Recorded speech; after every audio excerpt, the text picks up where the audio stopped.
let's talk about the difference between used to and used to. Now, they can be a little confusing, not necessarily when speaking, but when trying to determine, well, which one you should use in writing. And I say they're not really confused when speaking because the pronunciation is the same, and I will come back to that a little bit later on. But for right now, let's focus on used to, because this is definitely the most common one that you are going to use when speaking or writing. And I think, well, used to alone can be confusing because, well, dictionaries may look at it different ways. Cambridge has used to as a modal verb. Merriam-Webster says that used to is an adjective as well as a verb. Macmillan Dictionary has used to as a modal verb. Oxford Learner's Dictionary also says that used to is a modal verb, and dictionary.com has it as an adjective as well as a verb. Let's first make a distinction between used to as a modal verb or verb and used to as an adjective. Now, the grammar is different, the part of speech, but also the meaning is different. So right now, let's get rid of the adjective, forget about the adjective. Let's just focus on used to as a verb or modal verb. And I keep saying verb, modal verb, as you saw some of the dictionaries have it listed differently. And that is because in some ways, used to acts like a modal verb, and in other ways it really doesn't. But whether or not used to is considered a verb or a modal verb, the meaning's the same, and let's talk about the meaning because that is very important. And what this means is it's talking about something that was repeatedly done in the past, or even a situation that existed in the past, but the thing is not done anymore, or the situation does not exist anymore today in the present. So will give you some examples talking about myself. I could say, I used to live in South Korea. That is true. That is a situation that existed in the past. And when I lived in South Korea, I used to run around this lake twice a week. Bamun Lake, I used to run around it twice a week, and that is something that I had done repeatedly, except for the winter. In the winter, it was a bit too cold, so during those months, I used to sit on my ass. I could say that. Sometimes, not always. In those sentences, used to is a modal verb. It is a helping verb, and I already told you that it has some similarities to modal verbs, like it has one form, it's not conjugated. So I said, I used to live in South Korea. If I change the subject to he, it's not going to change. He used to live in South Korea. But used to, it can act differently from your average modal verb. For example, with modal verbs, you're not going to follow it with to. So I can say something like, I can swim, or it will rain, or you should write to me in the comments. I just love hearing from you. You should write to me in the comments. Now, with all of those sentences, we have the modal verb, and then we follow it with the infinitive, the base verb. There is no to.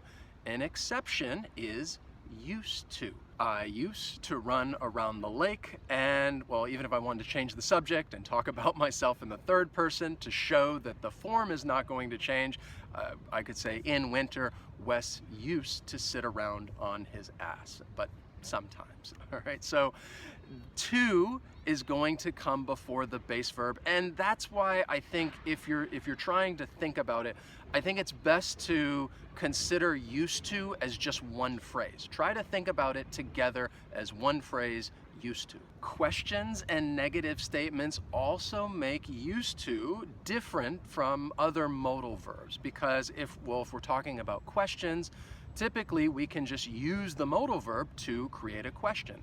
Can he swim? Will it rain? And if we're talking about negative statements, then you're just going to use not with a typical modal verb. He cannot swim, or it won't rain. But this is not the case with used to. Of course, used to, it just has to be different than all the other modal verbs. And I think this is also when people might say, okay, it acts more like a verb, because if we're talking about questions, used to, it refers to the past. So with questions, you're going to use did, and if you're going to make a negative statement, then you're going to use did not. So if we're going to use it as a question, I could ask you, did you used to study English? And if I want to say a negative statement, then I could say, well, I didn't used to have hair like this. And that's because I used to shave my head. But more importantly than my shaved head is that you now see that used to has changed. The spelling has changed to used to. And this is what I want you to remember.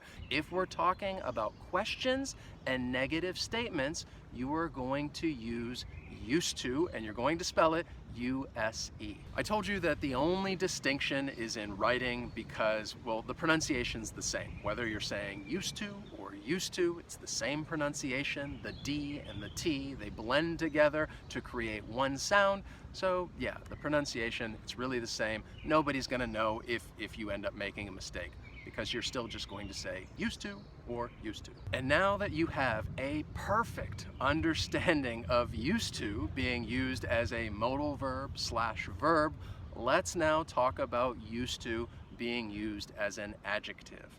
So the first thing that I want to tell you is the meaning. I told you that the meaning is different, and what this means is that, well, it's referring to something that you are familiar with or that you are accustomed to. And it often follows the verb to be. So I could say, well, I am used to hot weather.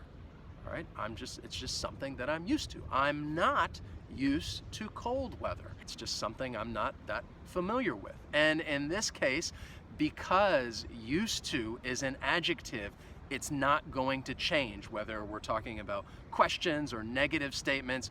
You are always going to spell used to like this, U-S-E-D.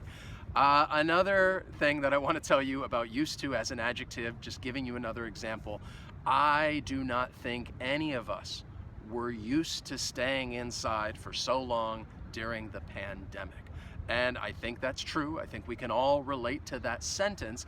And the thing that I wanted to point out with this sentence is that you may often follow used to with a gerund, and you're used to doing something. Like, I'm used to taking the bus in the morning, or I'm not used to working late. But even though we were not used to staying inside during the pandemic, we had to get used to it. And I just gave you an example right there of it being used with another verb that is not the verb to be. And that, I think, is also, it's a common usage to get used to doing something, or even people using it as an imperative statement, giving a command and you're telling somebody, get used to it. But just remember, used to as an adjective has a different meaning than used to as a modal verb or verb. That's the one thing that I really want you to remember from this lesson.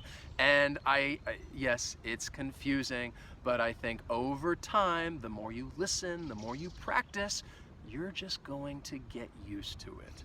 If you enjoyed this lesson and learned something new, please hit that like button. As always, thanks so much for watching, and I'll see you next time.